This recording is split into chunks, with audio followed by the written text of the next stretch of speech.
एक पिता की इमोशनल हिंदी कहानी। यह स्टोरी शुरू होती है जब मैं घर से गुस्से में बड़बड़ाते हुए निकल आया था और बस स्टैंड की तरफ आगे बढ़ने लगा। मैं मन ही मन बड़बड़ा रहा था, पता नहीं कितने पैसे छुपा के रखे हैं लेकिन मेरे लिए एक बाइक नहीं ले सकते।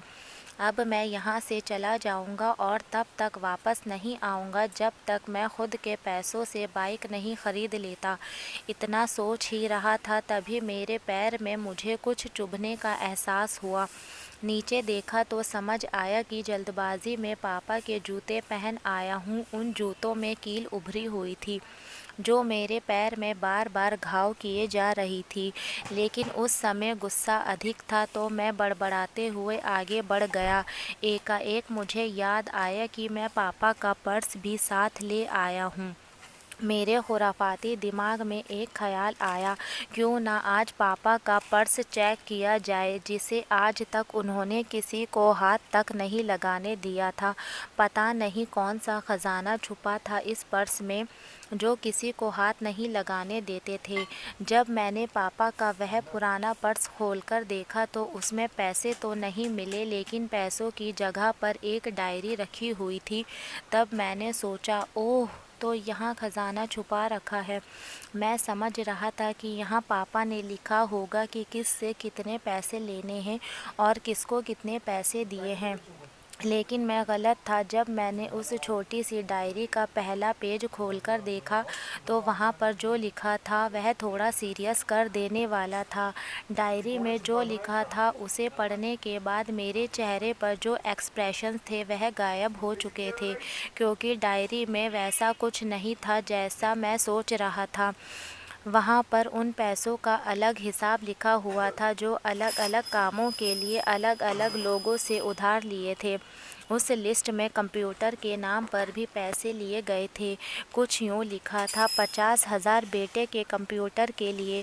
यह वही कंप्यूटर था जिसे मैं आज तक यूज़ कर रहा हूँ, लेकिन मुझे यह नहीं पता था उस कंप्यूटर को ख़रीदने के लिए पैसे कहाँ से आए थे। लेकिन आज पता चल रहा था।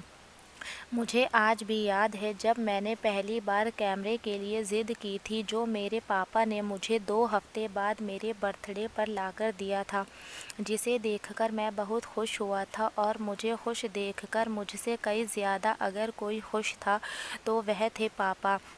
अब मेरे चेहरे से गुस्सा एकदम गायब हो चुका था। जब मैंने आगे का पन्ना पलटा तो वहाँ पर कुछ विशेष इच्छाएं लिखी हुई थी।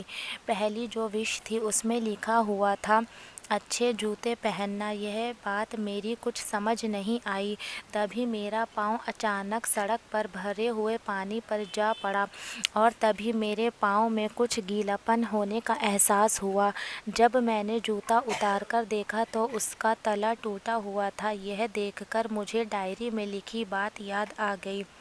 तभी मुझे माँ पापा की कही बातें भी याद आ रही थी कि कैसे माँ जब कहा करती थी पापा से, अब तो जूते पुराने हो गए हैं, नए ले लीजिए, तो पापा अक्सर यह कहकर टाल दिया करते थे, जूते अभी और चलेंगे, अभी कुछ दिन पहले तो लिए थे। मुझे आज समझ आ रहा था कि कितने दिन और चलेंगे।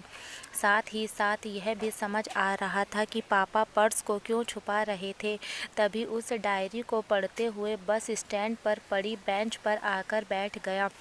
तब उस डायरी का आखिरी पन्ना बचा हुआ था। उस पन्ने को जब मैंने पलटकर देखा तो वह कल की डेट लिखी हुई थी। तारीख के नीचे लिखा हुआ था 50,000 रुपये बाइक के लिए। बस इतना पढ़ा और दिमाग सन्न हो गया। अब मेरे मन में कोई शिकवा गिला नहीं बचा था, बस मेरी आंखों से आंसू निकल रहे थे। मुझे आज तक नहीं पता था तब मैं क्यों रोए जा रहा था। अब मैं जल्दी से घर की तरफ भागा, लेकिन जूतों की वह कील पाँव में अब तक घाव बनाने में कामयाब हो चुकी थी। मैंने जूतों को रास्ते में ही निकाल कर फेंक दिया और भागते लड़खड़ाते हुए घर जा पहुंचा। लेकिन पापा घर पर नहीं थे।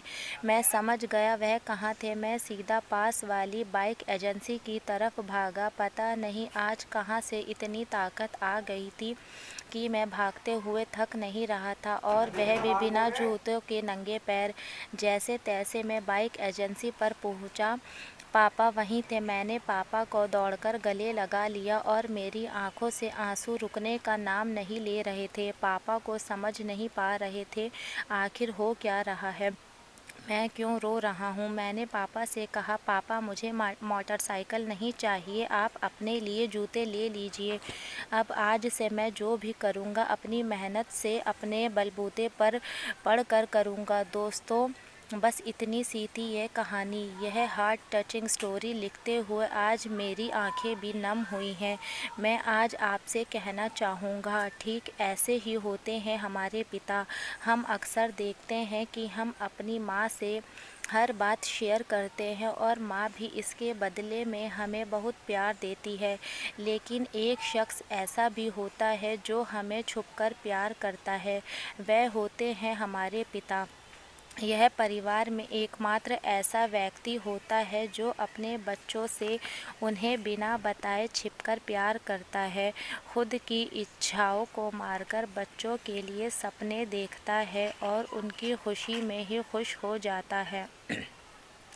मुझे नहीं पता कि आप अपने पेरेंट्स की इज़्ज़त करते हो या नहीं, लेकिन अगर आपके पास पेरेंट्स हैं तो आप खुशनसीब हो, क्योंकि इस दुनिया में बहुत से लोगों को तो पेरेंट्स का प्यार भी नसीब नहीं होता। अंत में मैं यही कहना चाहूँगा कि माँ बाप की भावनाओं का सम्मान करें। अगर आपको मेरी ये स्टोरी पसंद आई हो तो इसे लाइक करें, कमेंट करें, शेयर करें और सब्सक्राइब करना ना भूलें।